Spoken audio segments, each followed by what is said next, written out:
আমরা মাত্রই রমাদান মাস শেষ করলাম। রমজান মাস শেষ হয়েছে, মাত্র কয়েকদিন অতিবাহিত হয়েছে। কিন্তু দুঃখজনক বিষয় হলো, রমজান মাস শেষ হতে না হতেই আমাদের মসজিদগুলো, বেশিরভাগ মসজিদগুলো আবারও মুসল্লি শূন্য হয়ে গেছে। ঠিক কিনা বলেন? রমজান মাস শেষ হতে না হতেই আমাদের অনেকের টুপি ভাঁজ হয়ে পকেটে ঢুকে গেছে। আগামী রমজানের আগ পর্যন্ত সেটা আর ভালোভাবে খুলবে না।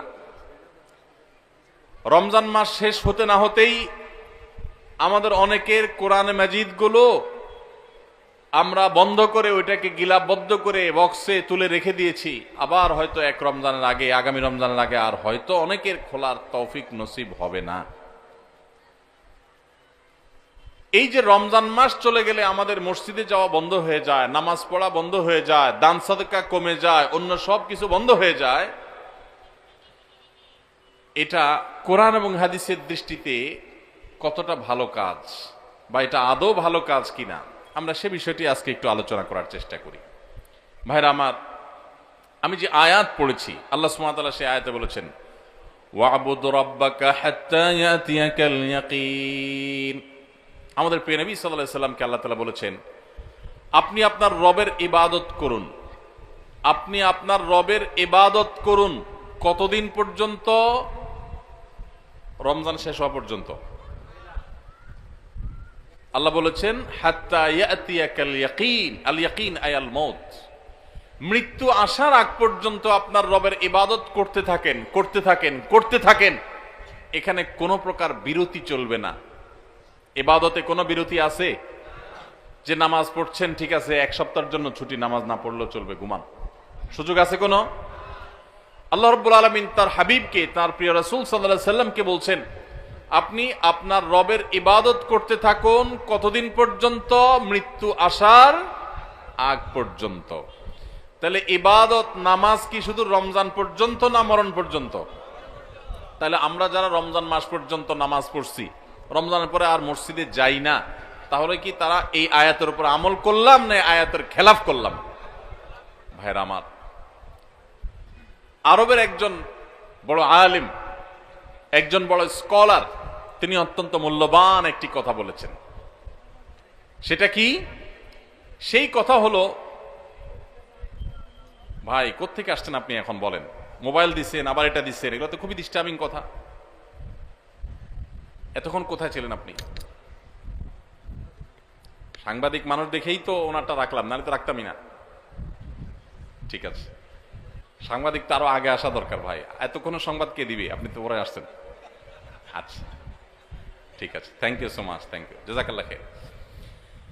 জি ভাই, তো যেটা বলছিলাম, আল্লাহ রাব্বুল আলামিন আমাদেরকে যে ইবাদত করতে বলেছেন মৃত্যু পর্যন্ত, এই প্রসঙ্গে এই যে রমজানে অনেকে ইবাদত করেন, রমজানের পরে আর মসজিদে যান না, নামাজ কালাম ছেড়ে দেন, এই প্রসঙ্গে আরবের একজন বড় আলেম, একজন বিখ্যাত স্কলার, তিনি মূল্যবান একটা কথা বলেছেন। কি কথা? তিনি বলেছেন, যারা রমজান মাসের পুজো করে, ইবাদত করে কাকে? রমজান মাসকে। খেয়াল করি আমরা, যারা ইবাদত করে কাকে? রমজান মাস এটা আল্লাহর একটা সৃষ্টি। দিন যেরকম সৃষ্টি, সপ্তাহ যেরকম সৃষ্টি, আপনি আমি যেরকম সৃষ্টি, রমজান মাসটাও আল্লাহর একটা সৃষ্টি। যদি কেউ রমজান মাসের ইবাদত করে, তাহলে তার তো রমজান পরে আর ইবাদত করার দরকার নাই, কারণ রমজান শেষ হয়ে গেছে, সে আর কার ইবাদত করবে? আর যে রমজানের সৃষ্টিকর্তার ইবাদত করে, আল্লাহ সুবহানাহু ওয়া তাআলার ইবাদত করে, তার ইবাদতের ধারা রমজান থাকলেও করবে, রমজান গেলেও চলবে। কারণ রমজান শেষ হয়েছে, কিন্তু রমজানের সৃষ্টিকর্তা তিনি শেষ হন নাই, তার নির্দেশ এখনো শেষ হয় নাই। এই জন্য ভাইরা আমার, মৌসুমি মুসল্লি, মৌসুমি ইবাদত গুজারের দাম আল্লাহর কাছে নাই। আল্লাহর কাছে দাম হলো সেই মুসল্লির, যে মুসল্লি শুধু সিজনাল মুসল্লি না, যেই মুসল্লি শুধুমাত্র মৌসুমি মুসল্লি না, যে 12 মাসি মুসল্লি, যে আজীবনের মুসল্লি, যে আজীবনের ইবাদত গুজার, আল্লাহর কাছে তার মর্যাদা আছে, মৌসুমি মুসল্লির কোনো মর্যাদা নাই। এই যে চেয়ারম্যান সাহেব আছেন এখানে, ওনাকে দিয়েই শুরু করি আজকে এক্সাম্পল। চেয়ারম্যান সাহেবের যারা সমর্থক, নির্বাচনের সময় যারা তার পক্ষে কাজ করেন, এই কর্মী সমর্থকদের মধ্যে দুই কিসিমের মানুষ আছে। কিছু মানুষ আছে দেখবেন নির্বাচনের সময়, কাজের সময়, 12 মাস অন্যান্য সময় তাদের খোঁজ খবর নাই। সরকারি রিলিফ টিলিফ আসলে দেখবেন যে তারা চেয়ারম্যান সাহেবের অফিসের আশেপাশে গুড়গুড় করে, আছে না নাই? উদ্দেশ্য কিছু নিয়ে একটু পায়। কাজের সময় কিন্তু তারা চেয়ারম্যান সাহেব পায় না। আবার অনেকে আছে যে সব সময় সে যে কোনো ভালো কাজে, দরকারি কাজে সে সবার আগে থাকে, সামনে থাকে। এই লোকটা যে সব সময় সামনে থাকে, সব সময় কাজে থাকে, চাইলেও করে না চাইলেও করে, রিলিফের মধ্যে যদি তার জন্য ন্যায্য কোনো হক পাওনা থাকে তো চেয়ারম্যান সাহেবের কাছে না চাইলেও তার জন্য রেখে দিবে, ঠিক না ঠিক? আর যদি দান্দাবাজি করে শুধুমাত্র যে কখন চান্সে কি আদায় করণ যায়, তো এইরকম লোকরে কোন ভালো মানুষ, কোন দায়িত্বশীল মানুষ তারকে চান্স পাইতে চাইলেও সে চান্সে তাকে কিছু নেওয়ার সুযোগ দিবে। ঠিক একইভাবে আপনি রমজান মাস আসছে তখন ইবাদত করছেন, শবে বরাত আসছে তখন ইবাদত করছেন, আর 12 মাস ইবাদত বন্দী করে কোনো খোঁজ খবর রাখেন নাই, আপনি আল্লাহর খাঁটি বান্দা হতে পারবেন না। আল্লাহর খাঁটি বান্দা হতে হলে শুধু রমজানে ইবাদত করলে চলবে না ভাই আমার। আমাদের দেশে বেশিরভাগ মুসলমান আমরা মৌসুমী মুসল্লি। মৌসুমী মুসল্লির জন্য জান্নাত তৈরি হয় নাই ভাই। জান্নাত আল্লাহ সুবহানাহু ওয়া তাআলা সৃষ্টি করেছেন আজীবনের মুসল্লির জন্য, আজীবনের ইবাদত গুজার মানুষের জন্য।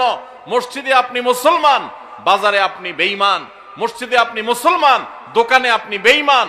মসজিদে আপনি মুসলমান, আপনার বিবির সাথে, স্ত্রীর সাথে, ফ্যামিলির সাথে, পরিবার সদস্যদের সাথে আপনি মুনাফিকের মতো, ফাসিকের মতো, বেঈমানের মতো, খারাপ মানুষের মতো আচরণ করেন, আপনি খাঁটি মুসলমান না। মুসলমান সে যে মসজিদেও মুসলমান, বাজারেও মুসলমান, দোকানেও মুসলমান, অফিসেও মুসলমান, কাজের ক্ষেত্রে মুসলমান, ফ্যামিলিতে মুসলমান, রাস্তাঘাটে মুসলমান, বাসে যখন যায় মুসলমান, সবার সাথে লেনদেন কাজ কারবারে মুসলমান, কথাবার্তায় মুসলমান, কেনা বেচায় মুসলমান, বাকি নিলে মুসলমানের পরিচয় দেয়, আবার হাওলাত নিলে মুসলমানের পরিচয় দেয়, কাজ কারবারে, আচার আচরণ সব ক্ষেত্রে মুসলমানের পরিচয় দেয়। রমজানে মুসলমান থাকে, রমজানের পরেও মুসলমান থাকে, শবে বরাতে মুসলমান হয়, শবে বরাতের পরেও মুসলমান হয়, আগেও মুসলমান থাকে। এই 12 মাসই মুসলমান যে আল্লাহ তাআলা জান্নাত তার জন্য তৈরি করেছেন, শুধুমাত্র ওই মৌসুমিয়া সিজনাল মুসল্লির জন্য আল্লাহ জান্নাত তৈরি করেন নাই। প্রিয় নবী সাল্লাল্লাহু আলাইহি ওয়াসাল্লামের একটা হাদিস আমি পড়েছি। তার হাদিসের ভাষ্য হলো, আহাব্বুল আ'মালি ইলাল্লাহি আদওয়ামুহা ওয়া ইন ক্বাল। আল্লাহর কাছে সবচেয়ে প্রিয় আমল কোনটা জানেন ভাই? সবচেয়ে পছন্দের আমল, সবচেয়ে পছন্দের আমল হলো আমাদের আল্লাহ সবচেয়ে খুশি হন যদি বান্দা কোনো আমল, কোনো ভালো কাজ কন্টিনিউয়াসলি করে যায়, নিয়মিত করে। এই আমলটা আল্লাহ অনেক পছন্দ করেন। একজনের রমজানে কোরআন 1 খতম দিছে, মাশাআল্লাহ, প্রতিদিন 1 পারা করে পড়ে 30 দিনে 30 পারা খতম দিয়ে ফেলছে, কিন্তু রমজানের পরে আর উনি কোরআন হাতে ছুঁয়েও ধরেও দেখেন নাই। আরেকজন রমজান ভরে কোরআন খতম দিতে পারেন নাই, প্রতিদিন পড়ছে, মাশাআল্লাহ 2-5 পৃষ্ঠা করে পড়ছে। রমজানের পরেও সে কোরআন পড়ছে, হয়তো রমজানের মতো এত বেশি পড়তে পারে নাই, রমজান ইবাদতের মাস হিসাবে একটু বেশি পড়বে, এটাই স্বাভাবিক। রমজানের পরেও পড়ছে, পরিমাণে ততটা না হোক, অল্প হলেও পড়ছে, 10 আয়াত 5 আয়াত করে পড়ছে, আধা পৃষ্ঠা করে পড়ছে, সারা বছরই একটু একটু করে হলেও পড়ছে। এই পড়াটা আল্লাহর কাছে বেশি প্রিয় রমজানে 1 খতম কেন 5 খতম দেওয়ার চাইতে। কথা বুঝেন নাই? একজনে একসাথে অনেক টাকা দান করে দিছে, আর জীবনে কোনো খোঁজ খবর নেই নাই। এই দানের সওয়াব আছে, মর্যাদা আছে, ঠিক আছে, কিন্তু যে নিয়মিত একটু একটু করে দান করে, হয়তো এক সময় বেশি দেয়, আরেক সময় কম দেয়, সব সময় একরকম দিতে পারে না। রমজানে একটু বেশি দান করছে, কিন্তু রমজানের পরে একটু একটু হইলো রমজানের দানের ধারাটা ধরে রাখছে। এই দানের ধারা ধরে রাখতে পারলো যে, নিয়মিত করলো যে, এই ইবাদতটা, এই দানটা আল্লাহর কাছে ওই অন টাইম দানের চাইতে বেশি উত্তম, বেশি ফজিলতপূর্ণ। তাহলে কি শুধু রমজান ইবাদত করব, না রমজানের পরেও করব? ইনশাআল্লাহ। আওয়াজে তো আস্তে আস্তে ব্যাপার কি? আপনারা নিয়তি করে নিছেন না ভাই আবার রমজানের আগে আর মসজিদে ঢুকতেছি না, এরকম নাকি? আল্লাহ আমাদের সবাইকে 12 মাসে মুসল্লি হওয়ার তৌফিক